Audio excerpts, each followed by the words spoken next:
Here we are at St Twinels, my new fictitious demonstration route. Here we are, this is the main station, which I've not released because it's a completely fictitious station. But if you think you'd like a copy, then let me know. Just post a comment on this video. And for this particular video, the buildings that I want to show you, which are going to be available. There's the loco shed with the new Barra class locos in front, and it's this area at the top end. This is the carriage sidings and indeed freight sidings for St Twinels, and it's these buildings here. And first of all, it's this building, this little structure here, which is a gas storage tank. Now this is completely fictional because I've yet to find any illustrations of these gas storage tanks, although they did exist around the GWR network at various places.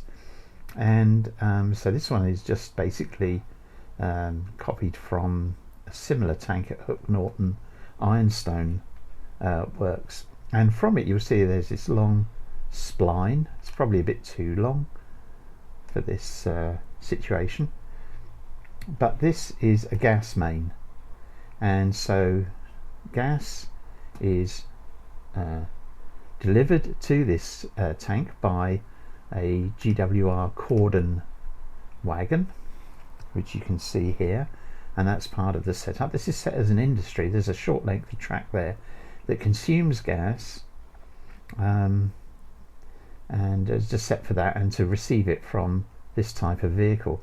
But there are other GWR cordon gas wagons available, which I've made at least 3 others, and you could use those as well. But this is the one that is most commonly associated with this type of gas storage.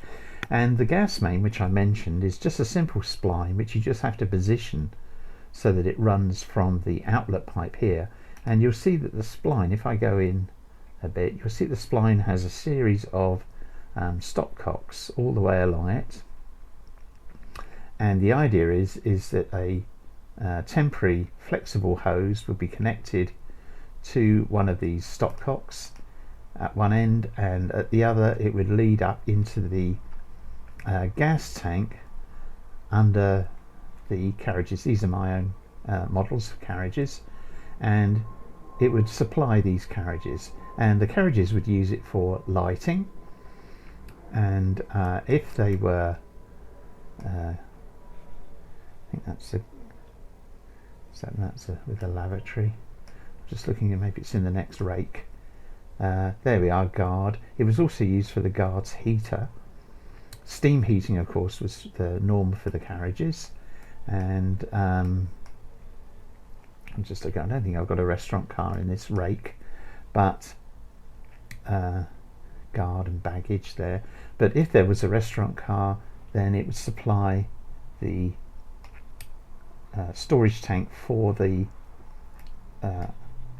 cookers in the restaurant car as well. And this continued right the way through. This supply of gas for cookers in the restaurant cars continued right the way through to, I think, at least to the 1950s.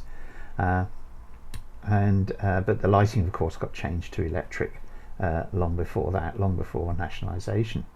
But so this was apparently quite a common sight at major termini, and because St Twinels is going to be the terminus for a ferry service to Ireland, and it's somewhere out in the west, either the west of England or the southwest of Wales. I'm not being specific at all, although of course all the names do come from that little area south of the Tenby to Pembroke line, south and southwest of Manabia.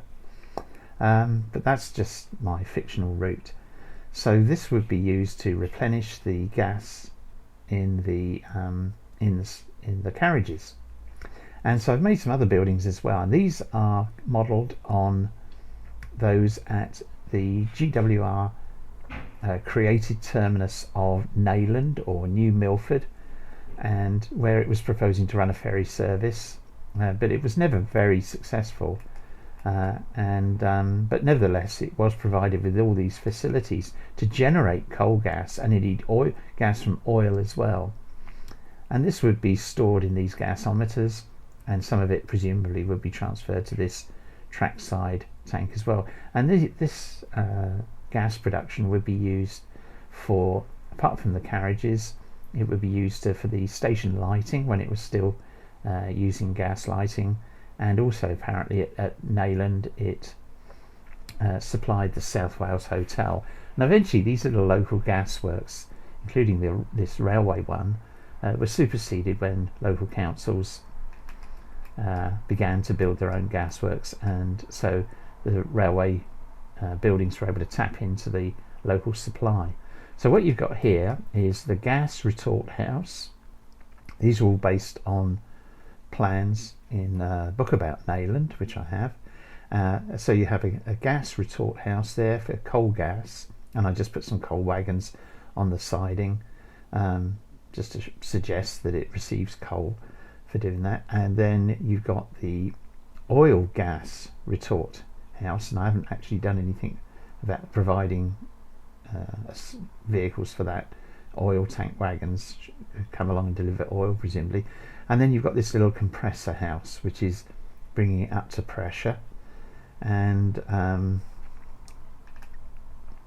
then you have two gasometers, the larger and the smaller. Again, these are based on plans in the Neyland book. So if you want to have a little gas feature on your layout, this is prototypical, and it was active I think until the mid 1950s, and I just thought to marry it up with this supply to carriages as well, to give a little sort of additional focus for your routes. I suppose if you wish you could edit the configs of any carriages that you would like to receive gas, and this industry could then actually output gas to the carriages. But shunting them along to be filled with gas would have been a normal routine procedure, and this would have been for the main express trains running from Paddington to whichever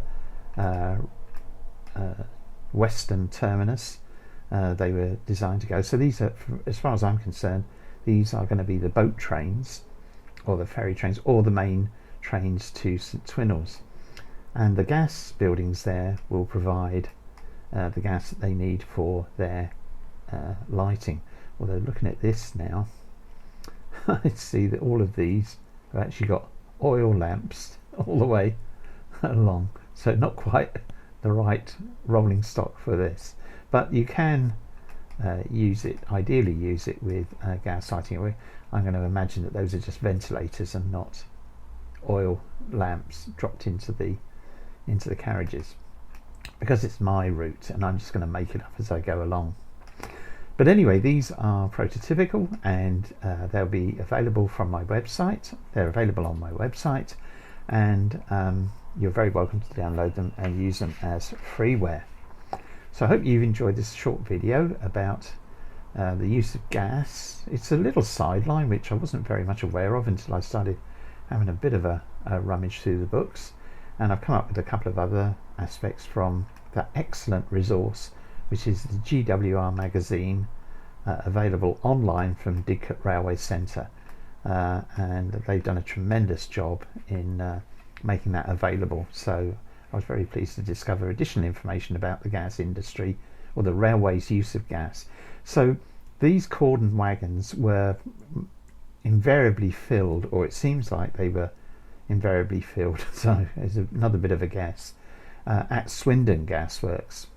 And frankly, when I was looking at pictures of Swindon Gasworks, they had retort houses and gasometers not unlike the ones I've already modelled for Beckton in East London, because presumably, of course, there's only one way to make the gas, and so the buildings are going to be very similar.